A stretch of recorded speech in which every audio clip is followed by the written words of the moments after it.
लाहौर में गैर मुल्की ख़वातीन के अगवा और रेप केस में आज डीआईजी ऑपरेशंस लाहौर फैसल कामरान ने प्रेस कॉन्फ्रेंस की और बताया उन्होंने कि केस में अब तक 8 मुल्ज़िमान को गिरफ्तार किया जा चुका है। 15 पर पहली कॉल मिली तो सबसे पहले गाड़ी की शनाख्त की गई, मालिक का पता लगाया गया, नंबर ट्रेस करने की कोशिश की गई लेकिन वो बंद था, जिसके बाद सेफ सिटी कैमरास की मदद ली गई। मुल्ज़िमान जहाँ जहाँ जाते रहे सबका डाटा निकाला गया और इसकी रोशनी में सिर्फ लाहौर के अंदर ही नहीं, लाहौर के बाहर दीगर शहरों में भी छापे मारे गए। इसी दौरान पता चलता है कि एक मुल्जिम बड़ी सियासी शख्सियत का रिश्तेदार है, लेकिन इसके बावजूद भी किसी किस्म की कोई नरमी नहीं बढ़ती गई।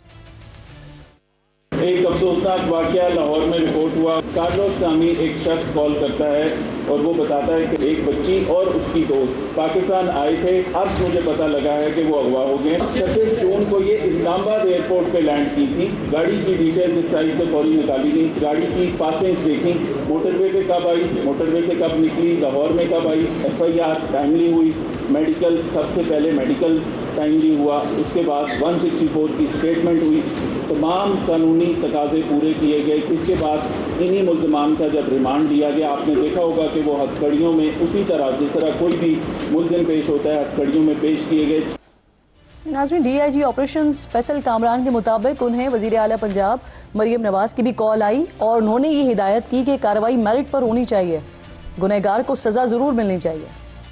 चीफ मिनिस्टर साहिबा की कॉल भी आई कि आपने इसमें 100% मेरिट करना है, जो मर्जी है कोई शख्स अगर गलत काम किया है तो उसकी सजा मिलनी चाहिए।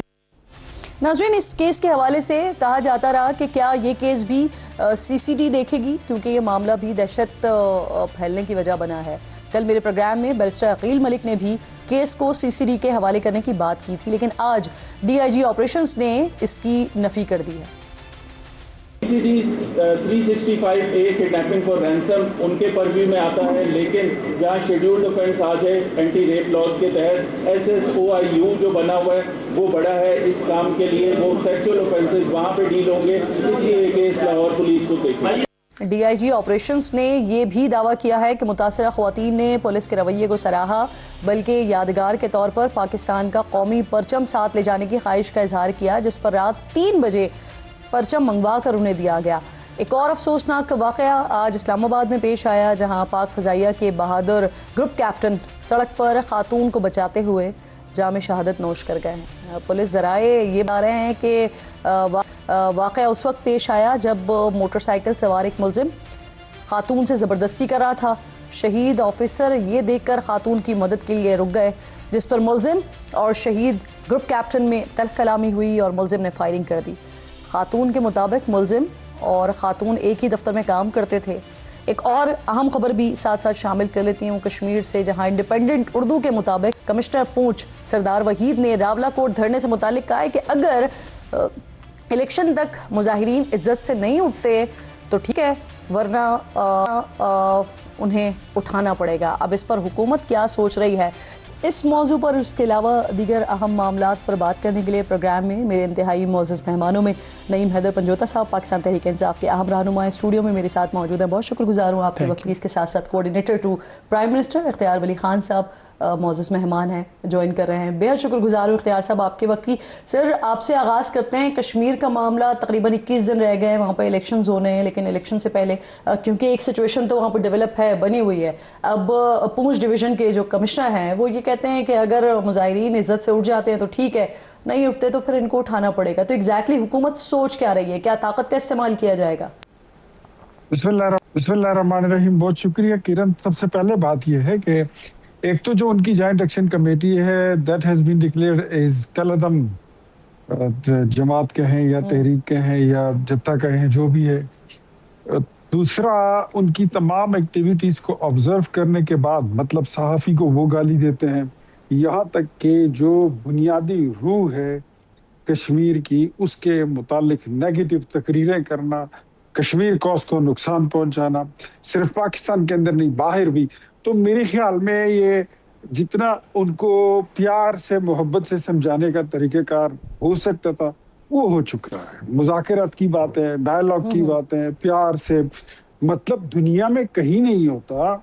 ये ईरान और अभी अमेरिका का वाक़या आपके सामने ही है कि चार्टर ऑफ डिमांड रखा जाता है, फिर देखते हैं कि उसमें कितनी चीजों पर आप अमल दरामद कर सकते हैं। कुछ फैनी इनकी तो 95% से ज्यादा जो शिके थी, मुतालिबात थे, ठीक। वो मंजूर हो आप चुके। जैसे तो कह रहे हैं इसके कि सब बाद कुछ जो करके देख ये लिया, कर रहे हैं, अब क्या फिर एक्शन का वक्त आ चुका? एक्शन की मैं कोई ऐलान नहीं कर सकता, लेकिन जो बातें प्यार मोहब्बत से हो जानी थी या हो सकती थी, उसमें अब कोई मलाल नहीं होगा कि मतलब कोई यहाँ से जो है तो कोई कमी रह गई है। अब इसके बाद जो होगा, रियासत ने फिर अपना ठीक। काम करना है। तो मेरे ख्याल में सही। पहले हो जाना चाहिए। तो पाकिस्तान पीपल्स पार्टी को भी बहुत पहले अपनी पोजीशन जो थी तो वो ले लेनी चाहिए थी। लेट लिए, लेकिन पहले चले हो जाना चाहिए था, पहले एक्शन हो जाना चाहिए था, आप ये कह रहे हैं? नहीं, मैं कह रहा हूँ पाकिस्तान पीपल्स पार्टी का वहां पर वजीर आजम बैठा हुआ है, उनको अपनी पोजीशन बहुत पहले ले लेनी चाहिए थी। अगर वो अपनी पोजीशन टाइमली ले लेते तो शायद ये बात ना इतनी लमकती, ना ये इतनी प्रोलॉन्ग होती, और ना ही इसका इतना इंतशार फैलता। लेकिन वोट बैंक को बचाते बचाते कभी कभी हम बहुत सारी कीमती चीजें खो देते हैं, कॉम्प्रोमाइज कर जाते हैं। ठीक। नईम साहब, मुझे ये फरमाइए, जिस तरह से अब इख्तियार साहब भी बात कर रहे हैं, हुकूमत जो सोच रही है, आप समझते हैं कि एक्शन लेना चाहिए वहां पर? क्योंकि हुकूमत की तरफ से ना आपसे एक शिकवा ये भी है कि वो जो बॉयकॉट किया है, तो वो भी आपने, वो जो मुजाहिरीन वहां पर बैठे हैं, वो वाले मुजाहिरीन जिन्हें कलअदम करार दिया गया है, वो वाले मुजाहिरीन, आप उनके नैरेटिव को सपोर्ट करते हुए आपने बॉयकॉट किया है, तो आप समझते हैं कि एक्शन होना चाहिए वहां पर? बहुत शुक्रिया किरण, आपने मौका दिया।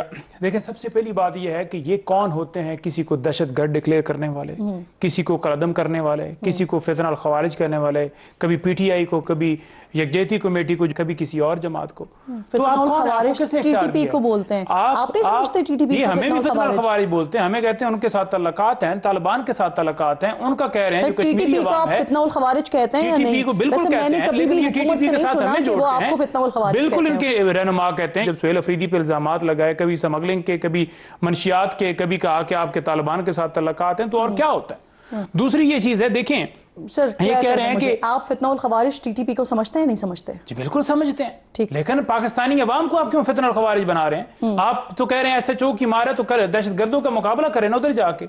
हम इस पॉलिसी से इत्तेफाक नहीं करते, हम इस पॉलिसी के खिलाफ। आप अमेरिका की पॉलिसी को फॉलो नहीं करते। डोनाल्ड ट्रंप ने आना था, उनके इलेक्शंस होने थे, उस वक्त जो है वो आप ही लोग तो कहते थे कि जैसे ही डोनाल्ड ट्रंप आएगा वैसे ही इमरान खान बाहर आएगा। जुल्फी बुखारी, उनके बच्चे, उनकी फैमिलीज वो जा जाकर मिल रही थी। तो आप लोग तो सोच रहे थे ट्रंप के लिए, आप कह रहे थे कि जब जिस वक्त इमरान खान साहब मिलके आते हैं, एक बात सर सुन ले, इमरान खान साहब डोनाल्ड ट्रंप से मिलकर आए थे, उस वक्त खान साहब के लिए वो दूसरी बड़ी विक्ट्री थी। सिंपल कह रहे हैं, आपका कहने का मतलब है कि आपने कहा कि ट्रंप आएगा तो खान को निकालेगा। आप लोग कह रहे थे ना, यही सबसे बड़ी बात है ना। बात यह है कि जो मुल्क आपके साथ बराबरी पे दोस्ती करेगा, हम बिल्कुल तैयार हैं। हमारी ये पॉलिसी थी, हमने कहा कि हम गुलामी कबूल नहीं करेंगे। अब आप ये कह रहे हैं कि बराबरी की बुनियाद पर मामलात होने चाहिए, तो दलील आपकी तब्दील हो गई, लेकिन क्योंकि हमारा टॉपिक ये नहीं था, इसके ऊपर बड़ी तवील बात हो सकती है। मेरे पास बहुत कुछ है आपके साथ कन्फ्रंट करने के लिए। मैं बिल्कुल तैयार हूं इंशाअल्लाह ताला आपके हर सवाल का जवाब। कश्मीरी अवाम के साथ हम खड़े हुए, हम इसलिए बॉयकॉट किया है। और ये कहना कि जनाब वहां पर जो पीपल्स पार्टी के अगर वजीर आजम जो है वो कोई एक्शन लेते तो आज इनकी जरूरत ना होती। यही पॉलिसी आपने इख्तियार की, और उन्होंने भी वहां पर ये इख्तियार की जब आवाम की तरफ से, आगे से, हमारी तरफ से, पूरे पाकिस्तानियों की तरफ से आया रद्द अमल। तो फिर बिलावल ने आपके ऊपर तनकीद की कि आप ये क्या बात कर रहे हैं, ख्वाजा आसिफ कैसे आज भी बैठा हुआ है, कैसे वो कह रहा है कि रावला कोर्ट के लोग दहशतगर्द हैं। ये नहीं, आपने देख लिया कि हम गलत हैं, आपने फिर उस ख्वाजा आसिफ की बातों को डिसऑन किया। जी बिल्कुल नहीं कहना चाहिए। तो ये इनकी हकीकत है। असल में मसला क्या है, कुर्सी के लिए